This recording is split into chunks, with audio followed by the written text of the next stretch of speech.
Cloud. All righty, guys. Well, first, good morning to you all. Thank you all for making, as I always want to start the call, thank you for making that commitment to consistency for yourself, most importantly, doing what you say you're going to do, training your subconscious, training your mindset, training your standards of who you are to be consistent with what you say you're going to do, to be a lifetime student, to consistently try and evolve, educate yourself, and try and feed your mind throughout anchors in the week, things that are going to inspire you, educate you, and motivate you because we need it, right? One time a month, personal development is not going to do it. I hate to tell you that, right? One time a month or one time every 2 weeks is not going to keep you consistent on whatever goals, both personally and professionally, you're going to have. You have to have consistent anchors throughout your week to keep it to top of mind, to keep you focused, to keep you challenging yourself, to keep educating yourself, so you can continue to ramp up that miles per hour each week, while most people, they're either very hot or they're ridiculously cold, right? And that's what we're trying to do in here, is keep you guys consistent through anchors in the week. So I appreciate you guys showing up to this call for your brothers and sisters in here and for the muscle of consistency that we're all trying to execute. So our next guest speaker is a gentleman who was referred by, I tell you guys a lot about my business coach, my mentor partner, David Meltzer. And anybody who his team refers me to, they're typically people that are doing some incredible things in the world and impacting things in the world and accomplish things in the world and coach incredible people in the world like you guys all here. And you know, this topic a lot is going to be about mindset. And we got Virgil Herring here, who is a 5-time PGA Tour Coach of the Year. Virgil also helped over 200 golf juniors get scholarships to college. He's a TEDx speaker. This guy's done some amazing things. And the reason why, like, I started this call, I was excited about this is because most of our success is going to come right with mindset and right with being consistent and understanding how powerful small disciplines and small shifts are. Big, tiny hinges swing big doors, right? Understand that. And from my experience with the game of golf and what we're going to learn in here is a lot about the mental game, how to stay focused, how to level up your mental game, and understand the importance of how small things, small activities, small shifts, small changes can change everything for your life and business. So, Virgil, thank you so much for spending time with my family in here of the Harvest. I appreciate you, man, and I'm excited for the wisdom that you're going to drop in here, learn from your experiences, and yeah, man, you give us the gold on how you create champions in golf, how you coach the #6 golfer in the world. I mean, you name it, man, and I'm looking for your elite expertise to come in here and pour into us, man. So good morning. Thank you so much for hopping on here. Well, my pleasure. Thank you all for having me here. It's an honor to be able to share the things that I've used and believe in that have helped kids get scholarships, have tour winners, but more importantly, it's also now shifted into a business world where you get a chance to use a game, which is fun. And when you're having fun, you're immersively present. So that's one of the most important things of being a superstar at what you do, is deleting interference, moving interference away from you and being immersively present, because immersive presence allows the zone or flow state to occur. Say that one more time. I've never heard that term, and that's incredible. Immersive presence. Yeah. So what science has found, and the godfather of flow state now is Stephen Kotler, and Kotler says that to be in the zone or in the flow state, you have to be immersively present in what you're doing. You can't be thinking about what just happened, and you can't be thinking about what's about to happen. You have to be right here, right now. And the easiest way to picture immersive presence is a world champion surfer on a 90-foot wave doing 70 miles per hour on a surfboard. They're immersively present because their life depends on it. And at the end of the day, immersive presence is by definition what zone and flow state are. So the hardest part about golf, in my opinion, is that it takes 5 hours to complete the round. You're in and out of the office, hopefully like 65 times a day, but sometimes 72 or 74. But at the end of the day, to be able to check in and check out and be able to be present be where your feet are is super critical in being successful at the game. And really, one of the most important things I try to pass on to people is that it's not about winning. It's about following the process of winning so that when you compete in the world at anything, if you do not win, at least you're going to be able to shake the hand of the person that beat you instead of have to look in the mirror to the person that beat you.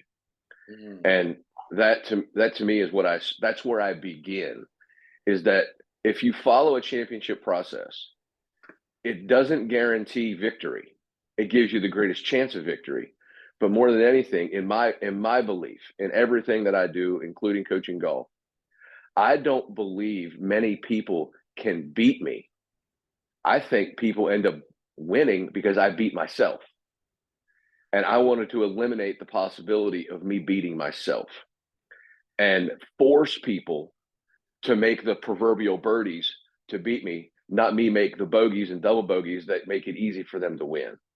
So that kind of refined a process that I use and have kind of cultivated it. And now I use the golf course for business coaching. So people bring me in, I make their game better, but while being in the game, you're outside playing golf, you're in a beautiful atmosphere, you're relaxed. Now I got you. I'm making your game better, so I'm improving your competency.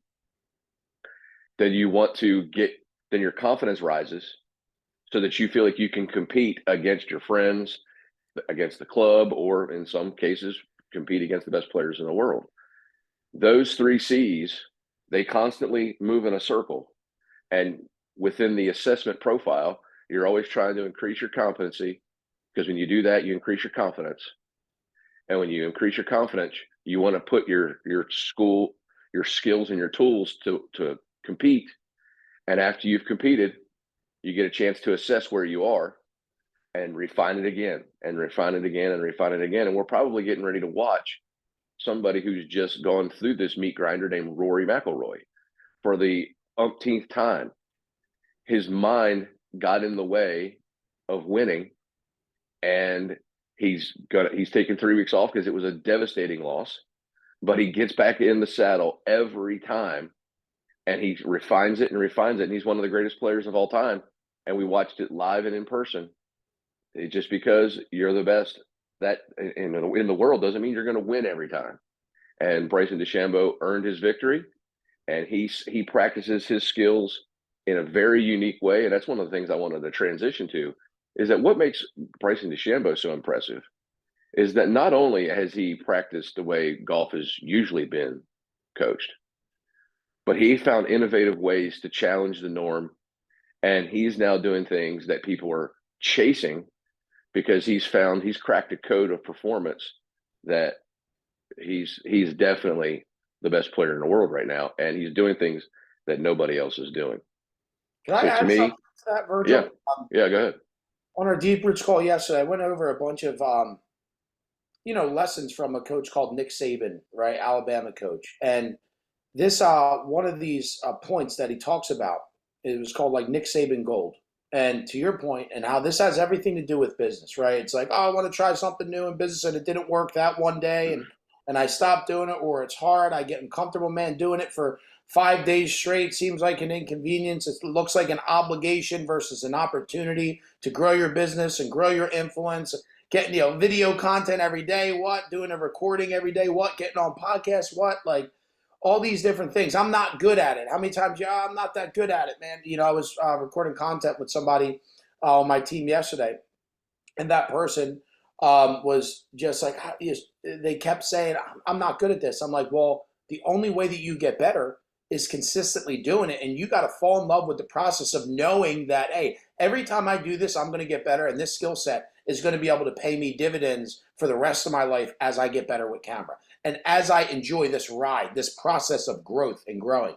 So as Coach Virgil was talking about here about, focusing on the process and not necessarily the prize. One of the things that Nick Saban said, becoming a champion is not an easy process. It is done by focusing on what it takes to get there and not on getting there. He goes, champions focus on the process, not the prize. They know that daily habits drive success.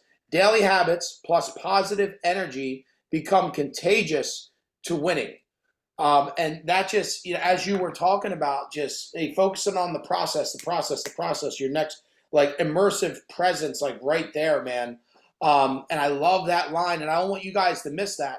When we talk about that word confidence that he was talking about, that one line is, man, I'm never afraid of, and this is if you're in business, whoever your competitor are, whoever is in that networking group that you think is going to get all of it, whoever it is, whatever it is, that potential lack of confidence that you have. I always say, if you control your days, you'll win your tomorrow. You win today, you will win your tomorrows. And that has everything to do with what Virgil was just saying, man. It's like, hey, I don't ever tell myself to ramp up the confidence that they're going to beat me. The only thing I ever tell myself is, am I not going to be present enough and work hard enough to where I beat myself? Right? So if your competition is if you are your only competition, then man, how great does that feel? How much confident are you versus thinking about everybody else that's around you in your competition? And Tom Brady, when he was interviewed, that is the number one thing that he always kept saying. He's like, everybody was like, Joe Montana Super Bowl, all these external things they were trying to dangle at. Well, did you stay in the league and win championships and try your hardest for so many years because of this, because of that? And he kept saying, he's like, no. Every day I tried to show up and become a better version of myself. I was competing against myself to get better every single day. So there was just so much gold that you were saying there, Virgil, and I always like to elaborate it to really drive it home with our members, because sometimes it's easy to miss, and if they're not immersively present, I like to drive that home to make sure that they're getting this wisdom. So there's no excuses that they can't dominate. So I appreciate you saying that, man. I didn't mean to cut you off.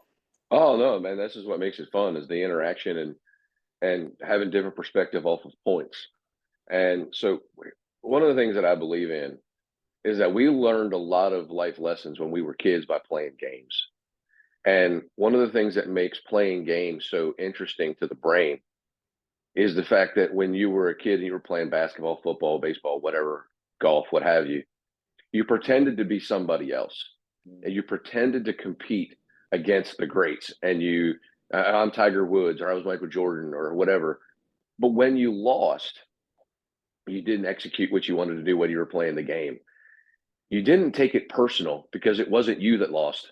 It was Tiger Woods that lost, or it was Michael Jordan that lost the game, not you. And you slowly build up the resilient muscle in your mind because it wasn't you. It was a third person loss. So what golf allows me to do in coaching atmosphere is that, one, it allows me to get you in a game. You're playing a game, and you get a chance to compete against yourself. And more times than not, people want me to play with them. They're competing with me. So in that whole process of the beginning part of play, you find a passion about something.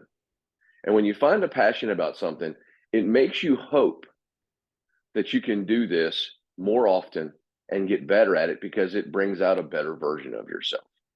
So you go get coaching, or you go find a way to get better at this. And then once you learn how to do whatever it is that you're doing correctly, you begin to believe that you can do this. And it starts to create this level of passion inside of you that you get so into becoming the best version of yourself in this endeavor that you go all in. And in the process of learning how to do something right, you begin to believe that you can do it. But the real key is to be able to move from I believe I can until I know I will. And what does that mean? That means you've moved from doing something, you know how to do it right, until you've done it so many times that you can't do it wrong. So moving from I hope I can to I believe I can to I know I will is a process that you get on the train every day and you follow that process. And I created an acronym for my process.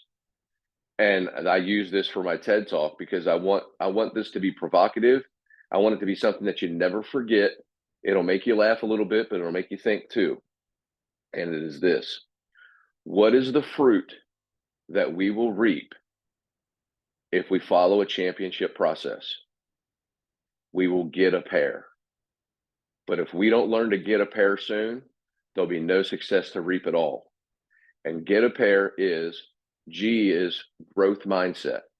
If you don't come into whatever it is that you're doing in a belief that you can get better every day, you have no chance at being successful, because a fixed mindset, which is the opposite of that, means that everything's predetermined. And why are we even here?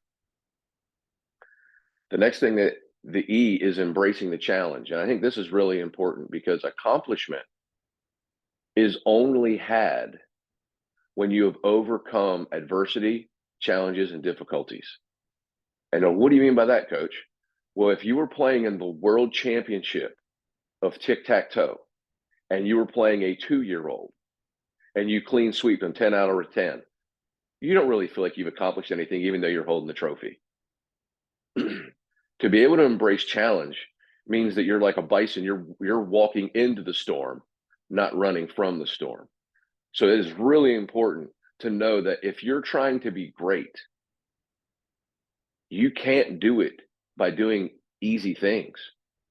You have to take on the challenges that life provides, like a bison walking into the storm, because that is where you steel your resolve, and it allows you to do whatever it is that's needed to come out victorious. T is take action. Here is obviously where the rubber meets the road. There are a lot of armchair quarterbacks out there. Do this, do that. If I was doing this, this is what would happen. But they never get in the arena. They just stay sitting on that chair. So once you have the right mindset and you embrace the challenge, there's millions of people that do those two things, but not many people get up off the sofa. You got to take action, and taking action is getting coaching, getting in the arena and figuring out what it is that you got to do to be better tomorrow. All of those things right there are critical. A stands for accountability. If you're a leader of people, if you don't hold yourself accountable, you have no reason to believe that you can hold anybody else accountable. So just by simply taking action, that means you're accountable to yourself. And so many people admire somebody who's willing to get up off the sofa and do what they say they were going to do. The accountability piece is the final piece of what I call the foundation of the tree. Everything else begins to be the fruit. So the pear is preparation. Preparation, not to be, there's a difference between everybody wants to win. Are you willing to prepare in every way to win? It's not, that Bob Knight said it best. It's like, it's not so much about the will to win, it's the will to prepare to win. And preparation in my sport, it never gets, I'm not sure there's another sport that has more variables and more different challenges that pop up that are out of our control. And it's really, that's what makes golf so interesting, is that you have to be really connected to yourself and know that there are things that you're going to face that you have zero control over. And you have to be able to work through a process that moves through controllables and doesn't spend any time worrying about the uncontrollables. Once you've prepared enough, you feel like you have a game plan, and you place that game plan in front of you, and now you move to the E, which is execute. Execution is basically the putting into the game all of the practice that you've put in. And here is one of the most important parts of execution, is to feel like you're playing in a consequence-free environment. You got to be able to go into whatever it is that you're doing and know that if you give your best, that's all you could ask for. But usually expectations, maybe others' expectations, interfere with your execution because you want to be perfect. You're afraid to make a mistake in front of others. You're a leader, so you can't possibly make mistakes. Those things they're not real. Fear is a very unique driver for some people, but it's also a derailer for many. And this, in my opinion, is the most important skill that we could have, and that's adaptability. When I think of adaptability, I think of Tiger Woods. Tiger Woods dominated for 11 years, and he won the biggest events in the world many times without his best game. And especially since from 2005 till 2009, he drove the golf ball very poorly, but he practiced his game and every level of his game to a level that nobody can really understand. And I'm going to tell a story about that in just a second, because he knew that if he didn't drive it well, his iron play was so spectacular that he could still win with that. And if his iron play was off, his short game was so good that it didn't really make a difference if he didn't hit many greens, because he could chip in 2 or 3 times a day. And if he didn't do that, he's the greatest putter we've ever seen under pressure. So he won the biggest events with many different iterations of his skill sets. That's coming to the war with more arrows than everybody else. And then obviously the resiliency and relentlessness that it takes to be a champion means that you gotta know you're gonna get knocked down sometimes. But if you get knocked down 8, you got to stand up 9. You can't be defeated by a loss. And one of the biggest challenges that we all face is when our very best preparation, our very best execution, our very best adaptability, and our very best resiliency wasn't good enough to win that day. And how you get back up when you've left it all on the floor, left it all on the golf course, left it all in the office, and did not come out victorious, sometimes breaks people. Because when you find out that your best isn't good enough, you get to what I call a performance stop sign. Are you going to turn left and quit? Are you going to turn right and recommit to your process, refine it, and get better for tomorrow? Because just because you didn't win does not make you a loser. It just means that you learned that there's more to come out of you to raise your game one more day, 1 more percent. So that is get a pair. And that process works in every endeavor. And once again, if you don't get a pair soon, there will be no fruit to reap in the end. And that is really how I begin the process of coaching players to become the best versions of themselves with a golf club in their hand, is that it all starts with the growth mindset, and everything trickles down in the behavioral following of the process to become great. And Dr. Rotella says it best. If you follow a championship process, I guarantee you'll be a champion. I just can't tell you what day that'll be. And that's why you cannot get sucked into the result. You have to get sucked into the process, because at the end of the day, when you do achieve that greatness, it's actually not holding the trophy that means so much to you. It's the journey that you took to get there, and all the things that you learned and went through that you probably thought were holding you back, that made it too difficult.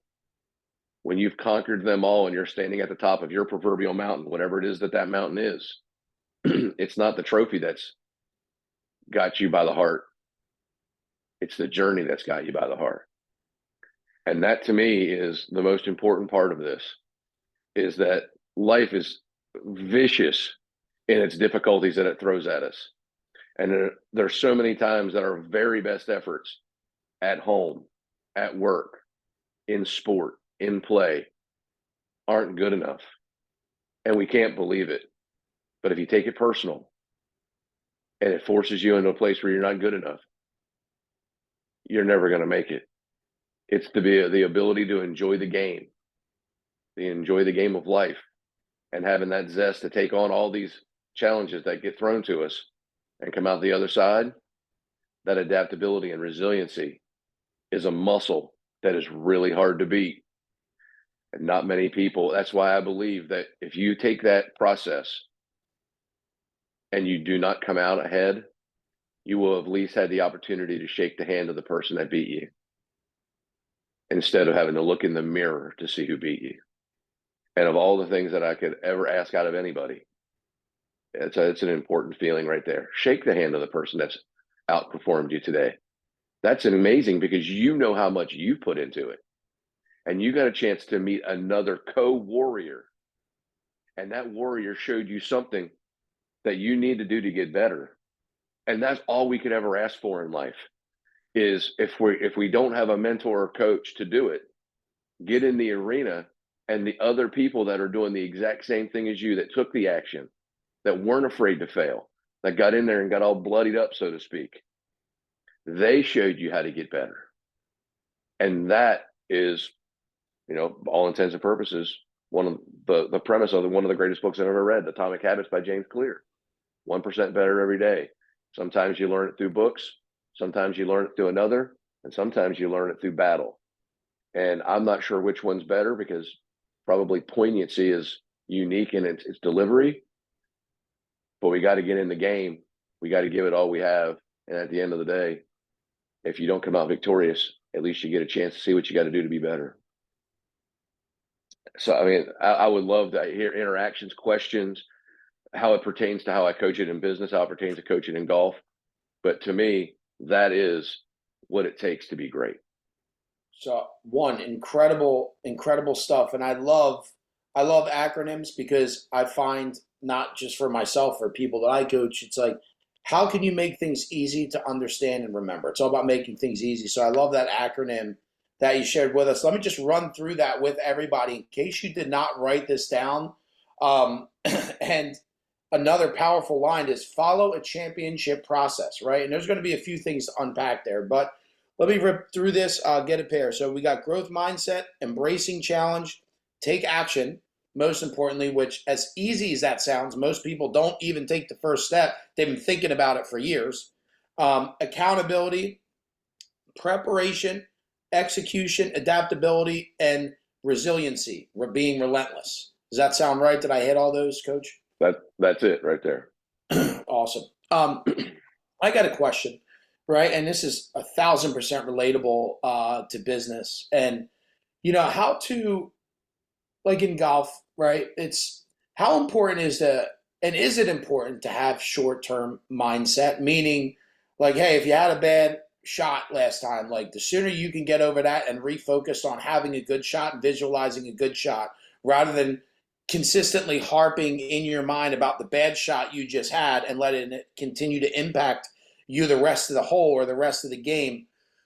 What are different ways that you've worked with people bounce back into the right mindset, right? Because I know in golf, like, you got to keep your cool. You got to remain, at least what I believe anyway, you got to remain centered, right? Never get too high, never get too low. So talk to us about some of the mindset exercises to get people's confidence back, to get them forgetting about a bad shot, or do they need to not forget about it?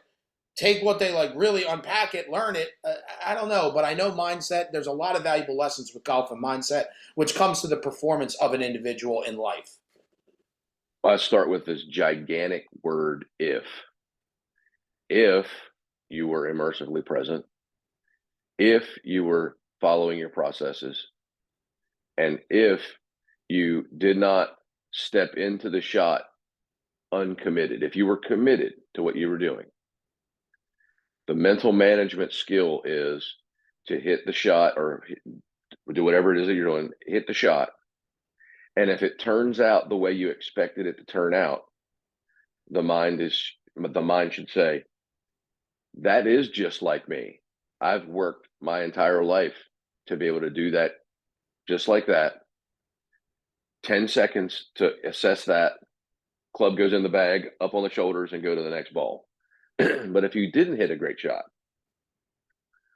and you were present and you did commit and you did go through your process, the mind should go, that's not like me. What happened there? What did I feel? Oh, when I was over the ball, the wind changed and it made me think maybe I should hit a draw instead of a fade, but I didn't back off and my brain got confused about what I was doing. The next time something like that happens, I'm going to promise myself I'm backing off and resetting my process. And then bag goes on the shoulders, walk to the ball.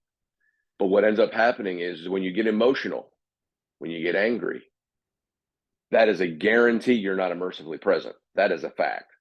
And you're either in a depressive state, which is you're in the past, or you're in an anxiety state, which means you're in the future.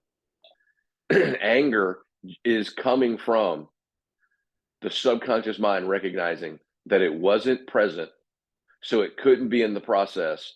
And that is a personal failure, so to speak. And that's where people get angry. They get angry because they know better and they chose not to do better. Their brain was giving them the information, hey, something's not right here, back off. And you're like, I don't have to back off. I'm Virgil Herring. I'm one of the best golfers on the planet. I can work through this. Your subconscious mind never lies to you. Every time you get that no signal, and this doesn't feel right. If you try to plow through that, it doesn't feel right. Tell me how many times you were successful. Probably close to none. So once everything starts with the immersive presence, but if you find yourself getting emotional, that's a sign. Present. Bring it back to present, because you're either upset about something that's in the past, or you're nervous and anxious about something that's about to happen. That is that's a great question, but that is the answer.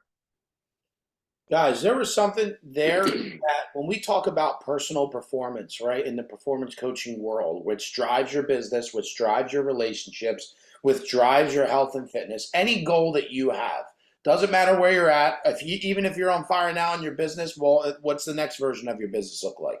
Whatever that is, right? There was a few things that he just mentioned that were so powerful, which I've heard in the past, but hearing it again just reminds me how powerful it is. Right? Depression a lot of times comes from the past, right? You living in the past, thinking about the past. Anxiety a lot of times can come from you thinking about the future, things that hasn't happened yet, right? That's some powerful stuff when you identify or you have a goal to get a better handle on your emotions, which everybody on this call should always want to continue to get better at handling your emotions, because your emotions, for a lot of people, they control how you act, right? What your execution is, right? And I always tell people, it's like, if you can continue to eliminate emotions and just focus on what's required, right? I don't feel like doing this, or I've never done that before, or man, that's going to take a long time, or man, that's just you being in your flesh, right? Our spiritual world says, dude, you're just being in your flesh. Like, calm down. Like, stop living in your emotions. Like, what is required? Focus on that. Like, nothing else. Like, what is required, right? How can we control what's in front of us right now, right? And the more we can stay into what's required, or man, that immersive presence is one of the biggest things I'm taking from this call, and I'm never going to forget the rest of my life. And everybody should be on here like, all right, what is that one golden nugget that there's a million, but what is that one thing that really anchored to me that I'm going to be like, man, that's why I was on that call this morning. That's why I'm thankful I did what I said I was going to do. And I got that piece of information. And that's one thing I'm going to take with me the rest of my life. And then you just build your life and business off of these one things, right? And that was powerful. So a lot of times when you feel depressed, ask yourself, am I thinking about the past, a past situation, past experience, what I think of myself based off of what happened to me in the past?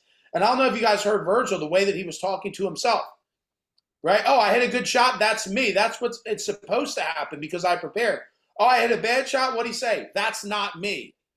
Did you guys catch that? Your self-talk, how you talk to yourself. Again, another major performance key right there. Mental performance key is how you talk to yourself if something goes wrong. See, man, this has always happened to me my whole life. All right, well, continue to make that shit keep coming true with you speaking that more and more and more into existence. You're never going to step into that person that you dream and want to become. But I didn't want you guys to miss that too. When something good happened, yep, like you're expected. Guy on my real estate team, I have a call with him every week. He's on fire. He's like, man, I got another. I'm like, dude, you got to expect that to happen. When it happens, you got to tell your mind, no, I expect this to happen.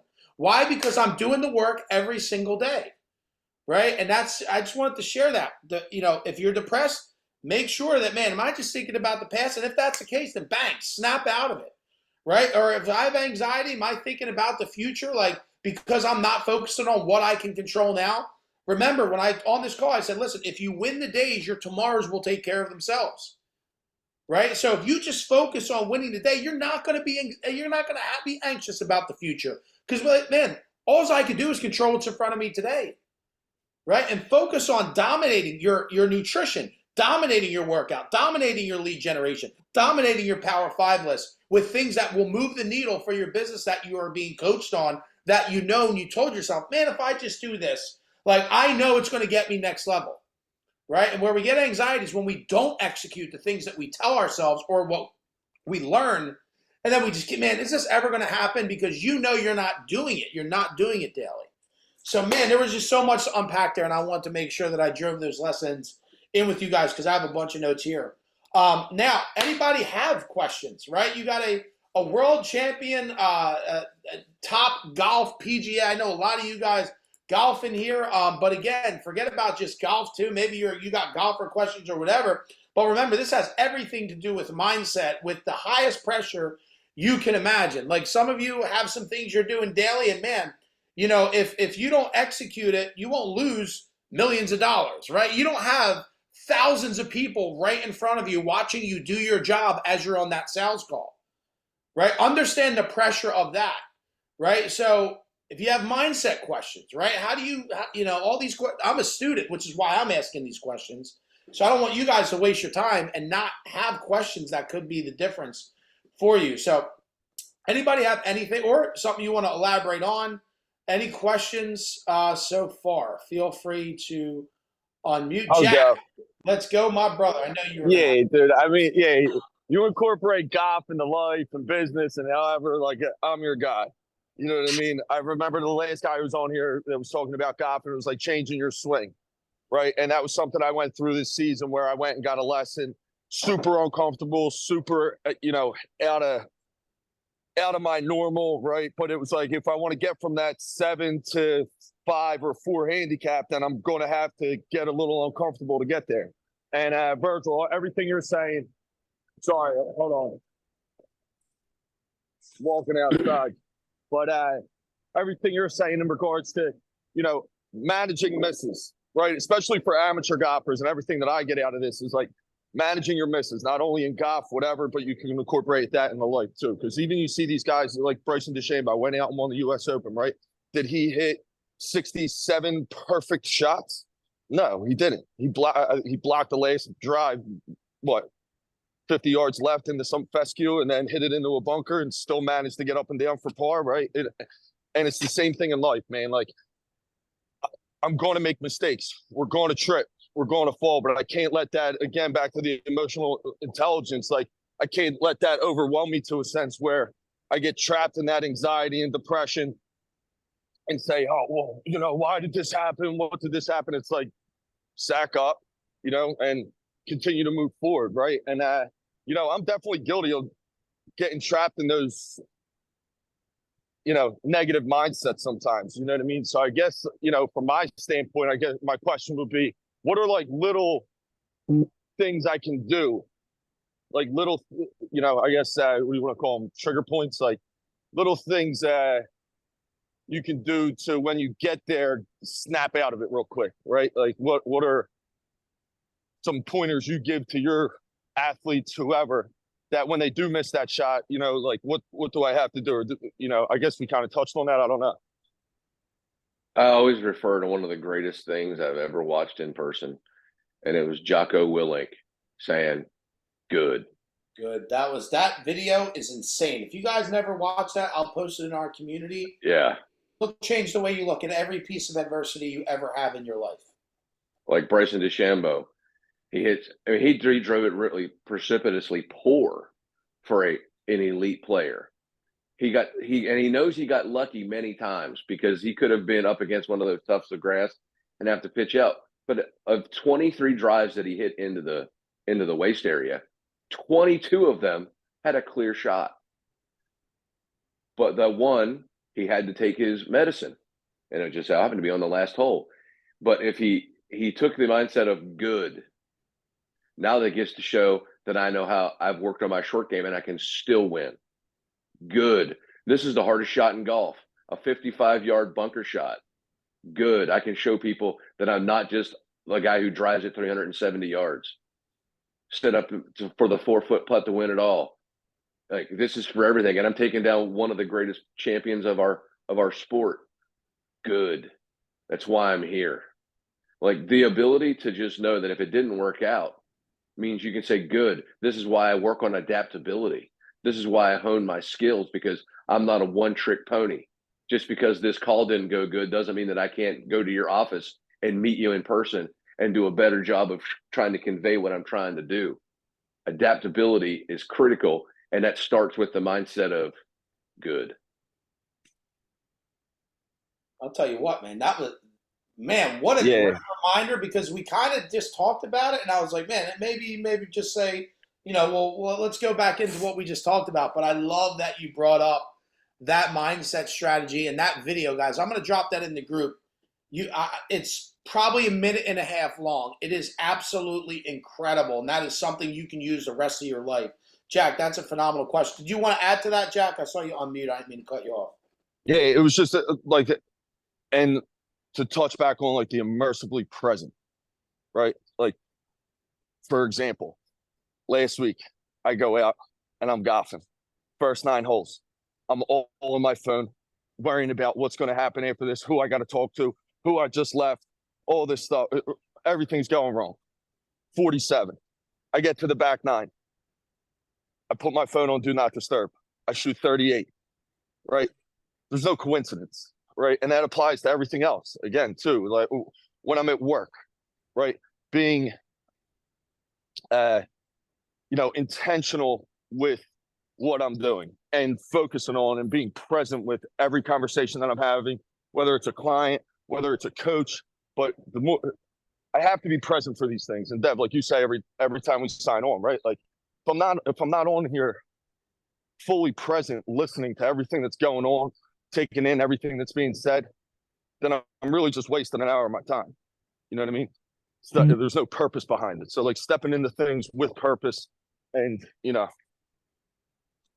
fully, being able to accept what is being said and process all those things, no matter if it's this call, the gym, work, wherever you're at. If you imply that anywhere, I think that's kind of the whole gist. Yep. Something that I'm trying, I'm fucking trying to work on everything in my life, but for the most part, one of the things that I wanted to really level up in, and I read this book. It's called, what is it? The Power of Now, right? And it's a book on being fully focused. Like focus. One of my coaches and mentors, Brandon, he always says focus is a superpower, right? And one of the things that he talks about is, it was a very powerful statement when he talks about, so many people are just unconsciously going through life, right? You're here, but you're not here, right? And then it's like, oh, yeah, I was on the call this morning. Oh, I was actually doing this. I was thinking about this. And like, I was in the office today. Oh, well, how much did you get accomplished? Well, I was probably talking bullshitting 80% of the time, right? Cooler talk. We all know that, you know what I mean? And that I see it in the office every day. Right, so an immersive presence, just to bring it back to your workspace, right? Which is, we're here professionally too.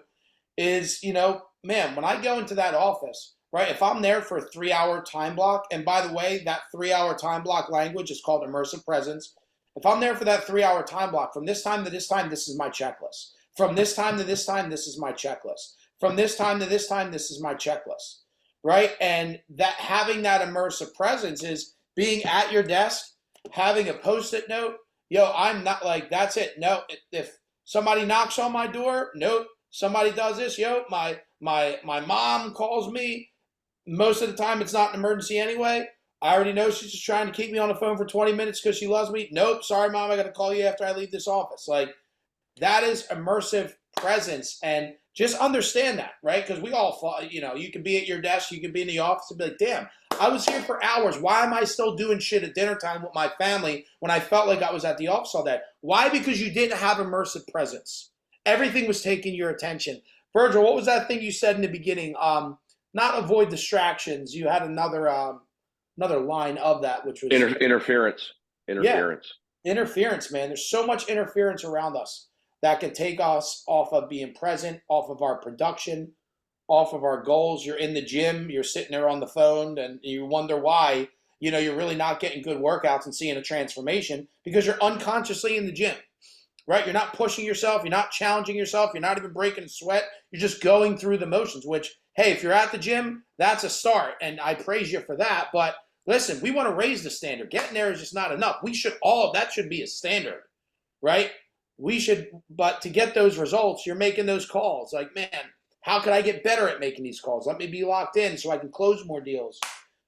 Stuff like that. I wanted to say one thing. Yeah. This is why my business model of coaching on the golf course with life and business, you just had the opportunity to experience pain that could cost you something tremendously big in business while playing a game that was not dangerous, didn't cost you anything other than your own personal, damn it, I did it again. You used a game to teach you a vital lesson in being elite at what you do, is that you cannot perform at your highest level not being present. And you played way too many shots, worrying about the last call, what was said. All of those things interfered with the simple process of, I'm 167, pins back right, that's my 7-iron. I'm going to start it at that tree and fade it in there. Then you're going to rehearse the motion that it requires to make that happen. You're going to cross the line, so to speak, and go into play mode. You're going to hit the shot, and then you assess it. All of the things that you experienced playing a game while trying to have fun, although it mattered to you, it just taught you something. You used a game that you love and you have passion about, and it showed you something that could be derailing you in your business. And that is what coaching to me is all about. I get to use a game. We're having fun. We're getting better. We're following a passion because golf is really stinking hard, really hard, but so is life. And when you make mistakes in life, you just basically got a chance to taste it while having fun playing golf. You weren't able to stay in your moment, stay in your presence, and it ate you up. But you learned, and the back nine you recovered. That's just another lesson to learn. Just because you failed doesn't mean you can't get back in the saddle again and recover and do something great. Like all of those things that I coach when I'm doing the business stuff, that you just experienced it. That was a perfect question and a perfect atmosphere for me to show that what makes life hard as we get to be adults, we stop playing. We stop playing. And all of a sudden life gets boring and it sucks because we're having to learn lessons in a first person, like brutal way, because we're not playing enough to engage our mind in a place that is not so tactical and so difficult. We're playing a game to learn the lessons of life so that we can apply them while we had fun, and that allows us to win in life, and that's fun. So if anybody have any questions, any comments? I did. Let's go. Hop on in. Yeah, so you talked about interference a lot, and I like how we started with the flow state because I've been hearing that a lot this year. It seems like that's like a big buzzword for me, like that flow state this year. So I love how we started off. It immediately got my attention. When you, like, kind of like what Jack said, when you have interference, when you have 2,000 people looking at your every move, is there any advice you give to your players that you coach how to stay in the moment without the societal maybe pressures from those who have expectations on them? Wow, that's a great question. So the first thing I try to get people to understand is that you need to feel like you externalize instead of internalize. And what that means is I try to get, and this is why body language is so important. Shoulders back, head up, eyes forward.